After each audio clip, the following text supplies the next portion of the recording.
Hey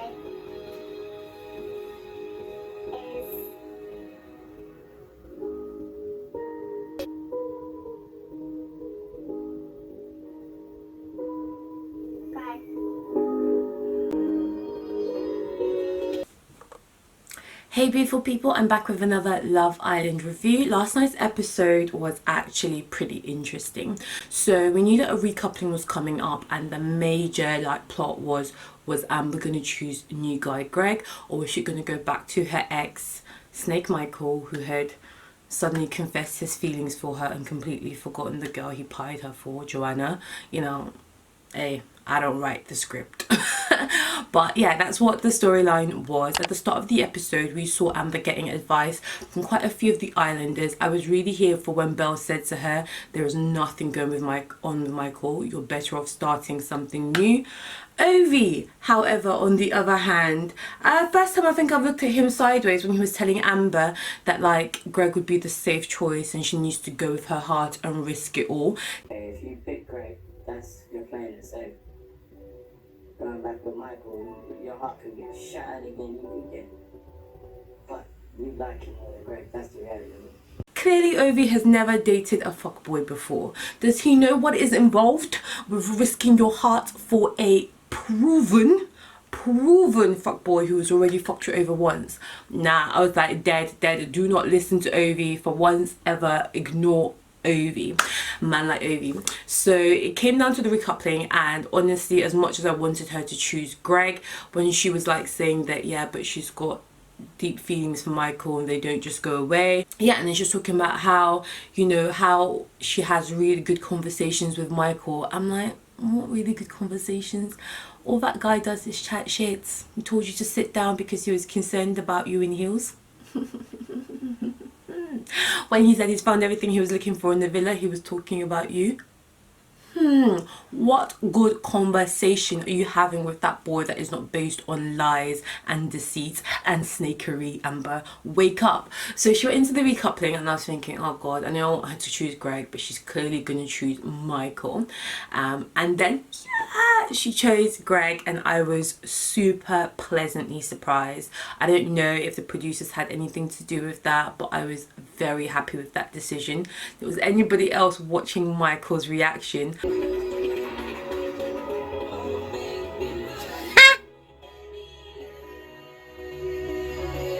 my guy trying to shrug it off and act like he's not bothered, but he was clearly seething inside.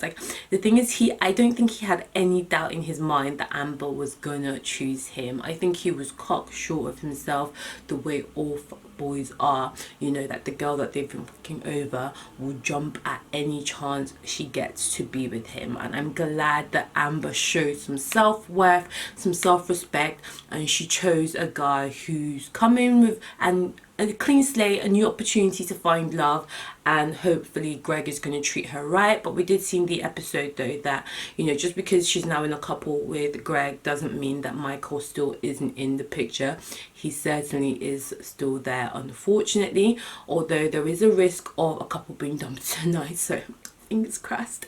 Fingers crossed. And I'm glad Michael Amber was thinking with her brain, because a lot of us were saying that if Amber does recouple with Michael, we're gonna have to vote her out. I'm sorry, we love you, Amber, but the hate from Michael is real and it's deep right now, so you'd have had to go.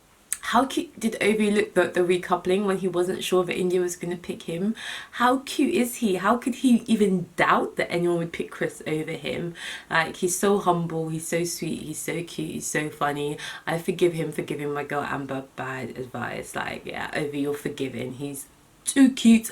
In the recoupling speeches, I thought Belle's speech to Anton was super sweet. I do feel like that fight definitely made them stronger. And things, well, I may have got a little bit crazy, but it's only made me realise that you can handle me at my best and my worst, which means a lot to me.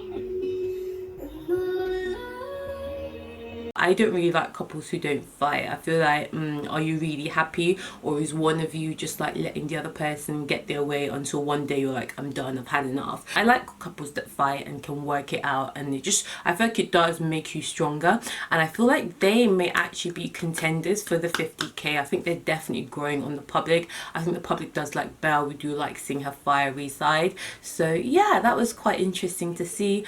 Molly and Tommy, very boring, like, I'm not gonna lie to you. They don't really get much airtime nowadays anyway, which makes me think, have the producers sort of changed their mind about putting them to win? I know like the public isn't really feeling Molly that much. There's a bit of like, is she being genuine, is she not being genuine? And Francesca's speech in the recoupling,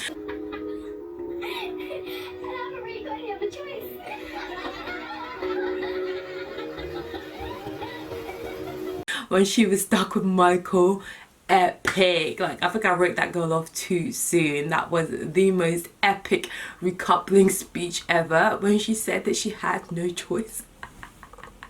That was actually brilliant. And again, my guy Michael trying to front and act like he wasn't bothered. He was so bothered. He was so embarrassed, and it's kind of like, okay, he didn't leave with Joanna, that's probably dead. He stayed and tried to recouple up with Amber. She didn't choose him. He's like, crap, I've kind of effed it. He's probably thinking, shit, I've gone after 2 and I've kind of ended up with none. So I think he's worried. When Jordan asked him, like, what are your thoughts? It's like, yeah, nothing I can do in it. It's cool, it's cool. But deep down, my guy is worried. I love seeing how well Amber and Greg did in the how well do you know each other couples challenge, because they'd only known each other for 3 days. And when they asked that question of what would you think your other half or your other couple would say was their worst feature? Her worst physical feature. What the hell are you writing? A list? Greg, your answer? Nothing. She's 10 out of 10. Hashtag diva. I'm not one. And Greg was proper writing, and Amber's like, what are you doing, writing an essay? It was so cute. And he was like, I would say she's got nothing wrong with her, because she's perfect in every way. She's a 10 out of 10. And that was the sweetness. And of course, Amber said nothing. I think I'm great. So that was just lovely to see the chemistry and the banter that they already have with each other. And when it was the reverse and they asked what does Greg like in a woman, I said confidence but not cocky. She made a mistake. Do you not think it was freaky how they're thinking the same thing on them? One of them. It's like they're soulmates or something. and Amber wrote, what did she write? Confident but not cocky. And that was exactly what Greg wrote. I was like, come on, like, it's crazy the chemistry and how well they know each other already is. And the fact that his answer was confident but not cocky, I mean, does that not describe Amber to a T? So I was really liking seeing their romance blossoming, and I was really thinking, oh god, there's a good chance that something could happen there. But then when he took her up to the terrace, I think he took her up because he wanted to kiss her. She kind of dropped hints that like she'd have liked a bit more cuddling in bed, you know, like a bit more from him, and I think he was ready to kind of put the move on her. But I feel like she kind of shut it down. Did anybody get that feeling that she was like, yeah, but it's awkward because Michael's there and blah, blah, blah, blah. Who cares, you know? When Joanna was there, homeboy was happy to crack on in your face, okay? Please do not. Anyway, hopefully Michael leaves tomorrow night and that hasn't got to be a worry. I want Amber to fully get on with Greg, because if they can show that, you know, it's real, it's genuine the next week, like they can win that 50k. Greg is such a darling. He's a sweetheart. He's respectable. He's not trying to rush things. I was so here for that. What else did we see? So we saw Ovi and India really getting it on and like really feeling each other. I'm a little bit jealous, but I'm happy for him as well. Apparently she's a page 3 glamour model. I didn't know that. That's kind of something you should tell someone you're dating, surely. Do you guys think Ovi knows? Because that's not something you want to spring on someone later on, because some people are not going to be cool with that. Honestly, I was really, really proud of Amber for choosing Greg. And when they went for a chat the next day and she was like, well, I wouldn't ever accepted it in the outside world, so I'm not going to accept it in here, I was like, yes, can we please just give my girl the 50k? Just her, no couples, nothing. We just want to give Amber the 50k for carrying carrying the show and carrying herself so respectably for the last few weeks after what snake-like Michael did to her. So again, in the challenge, we saw that Tommy had slept with 40 girls by the age of 20. How is that even possible? Did he start when he was 9? I was kind of disgusted by that. But then Jordan, 100 by the age of 24. Jesus, that scares me to know that men are out there like doing that. Like, wow. I never ask a guy that question, but I feel like I might need to start asking. But wow. Michael pulling Amber for a chat the next day and saying that like he's not gonna grovel. I just think he's too proud, he's too arrogant, he's too cocksure of himself. Like, who do you think you are? After what you've done to this girl, and she still put her pride aside and she told you how she felt about you, you rejected her again, you rejected her again, and now you think you're too big to grovel. And she even asked you to grovel, and then he starts planting seeds of doubt in her head, saying that her and, you know, Greg aren't gonna work.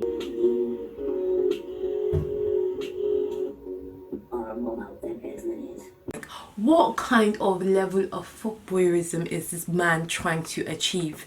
I've never seen such levels. You have dumped, humiliated, shamed, everything to her, and now that she's ready to go, move on and find happiness, you're now trying to crawl back in, break that down, tear that down. Stop it. And the thing is, Amber's entertaining it. Amber, like, stop it. Stop entertaining this boy who's only going to bring you misery. Focus on the prize. Greg is right in front of you. He's a respectful guy. He's going to treat you well. Keep getting to know him and stop this, like, what was she saying? I don't want you to grovel. I just want you to make an effort. Nah, I get it. It's good to have that revenge. It must have been sweet to see Michael standing up there alone.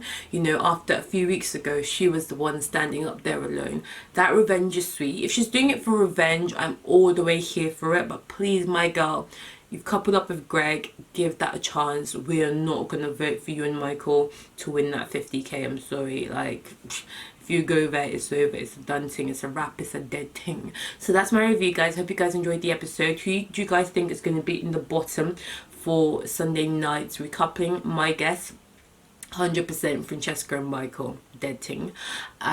Also, I think Anna and Jordan could possibly be in the bottom again, and I also think that Hallie and Chris, nobody really cares about them, they could be in the bottom as well. But yeah, I'm Mimi Justine. We're looking good, we're feeling good. I'll catch you guys in the next one. Okay.